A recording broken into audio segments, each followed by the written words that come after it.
Oh my god, it's so different seeing myself with like a red lip. I'm not used to it, but we're gonna go with it. So anyways, hi guys. So today I'm gonna be filming something I've wanted to film for a while, to be honest. I'm gonna be sharing with you guys 5 fragrances that I think are really underrated, that I don't really talk about that much, but I still really love them, and they don't get enough recognition in general, online, in the fragrance community, just in general. I feel like these, I actually have 6, of course. These 6 fragrances, in my opinion, just don't get enough recognition or love, or I'm not trying to hype any of these up. I'm just sharing with you guys out of my collection which ones I think are actually genuinely great fragrances. All of them are fantastic and they're quite underrated. So I'm actually going to start out with a fragrance that I talked about a long time ago when I first started doing perfume videos, and it's still in my collection. This is Kenzo Elixir, or Le Elixir. Yeah, you get the point. But I've actually had this for a very, very long time, which says a lot. It really says a lot, guys, that out of all of the fragrances that I used to love, this is like pretty much the only one that I still love. To me, it's so underrated, guys. It is ridiculous. This one is amazing if you like sweet, strong scents. It's quite powdery. There's definitely a certain powderiness to the fragrance. It's sweet, it's got raspberry, it's got vanilla, it's got praline, but it's just beautiful, and it's definitely one for a person that likes a sweeter fragrance. But like I said, it's very, very underrated.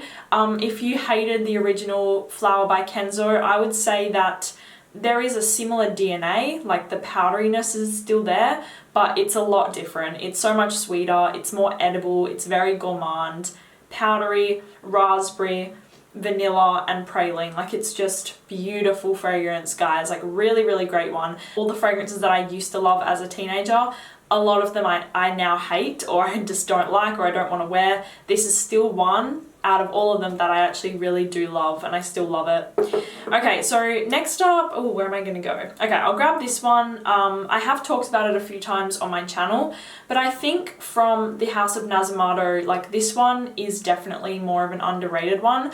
I hear a lot of people talk about Nasomato's Baraonda, sometimes Black Afghano, but this one is definitely one of the underrated fragrances from Nasomato, and it is Narcotic V. I know in the fragrance community this one is quite popular, like not on YouTube, but on YouTube I never hear anybody talk about Narcotic V, and it's so beautiful. It is one of the most raw, like organic, I know that's like a really weird word to use, but it just smells so real. It's literally like they've bottled the scent of real tuberose. Like, I feel like I'm literally smelling the flower when I'm smelling this fragrance. There's a lot of tuberose fragrances that I own. I own Orchid Soleil. There's just heaps. I can't even go through them now, but a lot of them smell, have like a synthetic smell to them. This is literally the most natural smelling tuberose fragrance that you're gonna get. It is beautiful. There is a slight greenness to it, a little bit of like a lily sort of scent in the background, like lily or gardenia, like there's something going on in there in the background, but it's mostly a realistic tuberose scent with some greenness. It's literally like you're walking through a beautiful garden. Everything is in bloom, and it's a real tuberose fragrance. So if you want to smell what like real tuberose smells like, it's pretty much this fragrance. Let's see what it says. Pure tuberose and gardenia. So the next one that I have is a Guerlain, and I have talked about this one a few times, and this fragrance is called Rose Barbar, and this is from the Art and Materials collection, which a lot of people talk about Tonka Imperial from the same collection, which I love that one. Spiritueuse Double Vanille, a lot of people talk about that one, but not many people talk about Rose Barbar, and I wonder why, because to me, this one is beautiful. This was composed by Francis Kurkdjian, and it definitely smells, I sprayed it on me today. It's so good. It is so, so beautiful, and I'm not gonna lie, guys, like, I haven't really worn this one yet that much. I've probably worn it about 5 times, just a few sprays, and I love it so much, and I really do think that this one is underrated from this line.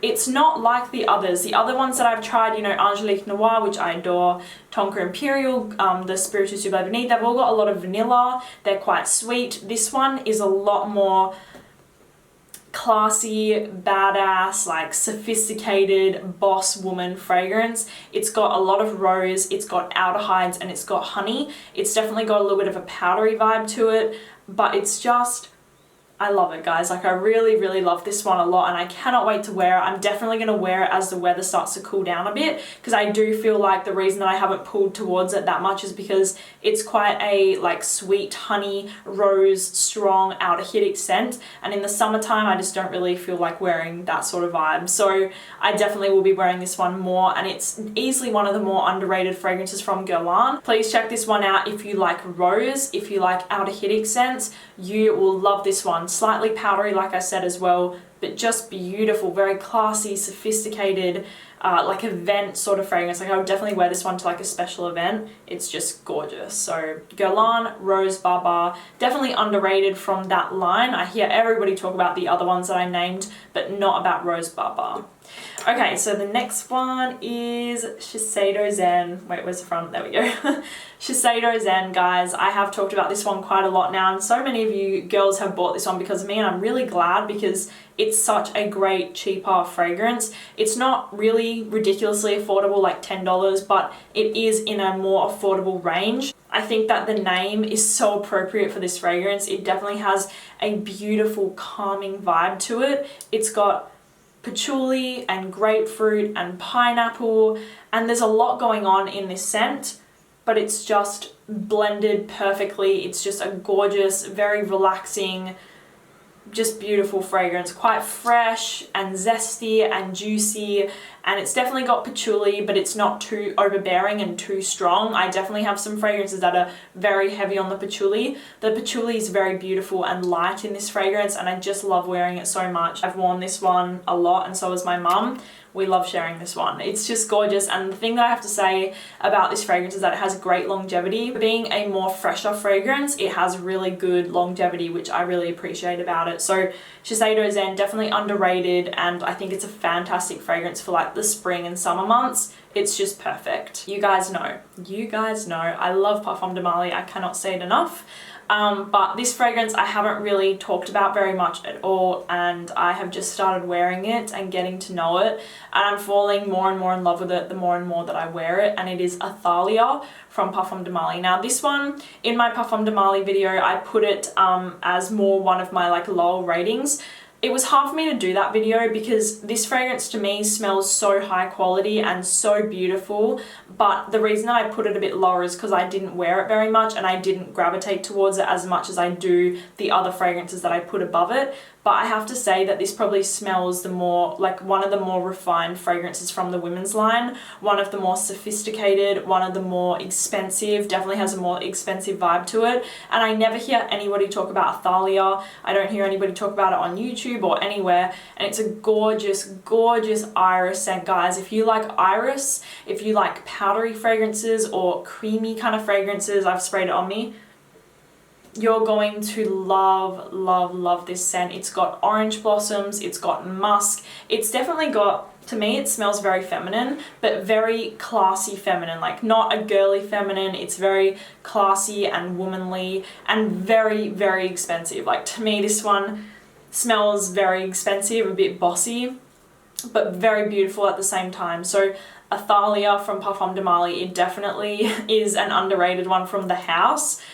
So I want to bring a little bit more light to it because it's beautiful, especially if you like iris, you're a fan of powdery, creamy kind of scents, or powdery, smooth, orange blossom, like musky kind of fragrances. You're going to love this one. It's just beautiful. So yes. Okay, and then the last one that I have here is one that is so underrated, and I never talk about it. And the reason that I don't talk about it is because it sits in my bathroom cupboard in the bathroom with all my skincare, because I love putting this one on straight out the shower. I also put in my bathroom cupboard Pure Poison by Christian Dior, which I also forget to talk about, and Juliet Has a Gun, Not a Perfume. But this one I always forget to talk about, and guys, look how much I've worn of this fragrance. My mum has worn this one too because she also loves it, but this fragrance is from Mugler, and this is one from the Les Exceptions collection, which are more expensive obviously, but it smells just incredible. This fragrance is called Over the Musk, and I highly Highly, highly, highly, highly recommend this to people that like musky fragrances. This is definitely unisex. It could be worn on a man and smell, oh my god, if I smelled this on a guy, I think I would go crazy. But it could also be worn on a woman, like my mum and I wear it all the time. It's just insane, guys. This fragrance is amazing. If you like musky scents, you've definitely got to check this one out. It smells like a real musk fragrance, like it really does. It's very musky. It's definitely got a sweetness to it, like a marshmallowy cloud kind of sweetness. And I wouldn't say it's animalic, but I also wouldn't say it's overly clean. So it's a really hard one. It kind of sits in the middle. I can't reiterate it enough how much I want you guys to check this one out. If and only you like musky fragrances, you'll definitely love this one. So Over the Musk from Mugler, great fragrance. It definitely sits, I just want to say this really quick, it sits a lot closer to the skin. It has great longevity, like surprisingly it has amazing longevity, but it doesn't have a big sillage or projection or anything, anything like that. It sits very close to the skin. So Mugler's Over the Musk, definitely underrated and easily one of my favorite musk fragrances ever. Okay, so that is it, you guys. I hope that you enjoyed hearing about like 5-6 fragrances that I think are like more underrated. Maybe I don't talk about them that much, but you can clearly see that I wear a lot of these. They're just more underrated fragrances that I don't feel like get enough attention. So I'm glad that I made this video, and maybe some of you guys will go and check them out. Thank you so much for watching, and I will see you soon. Bye.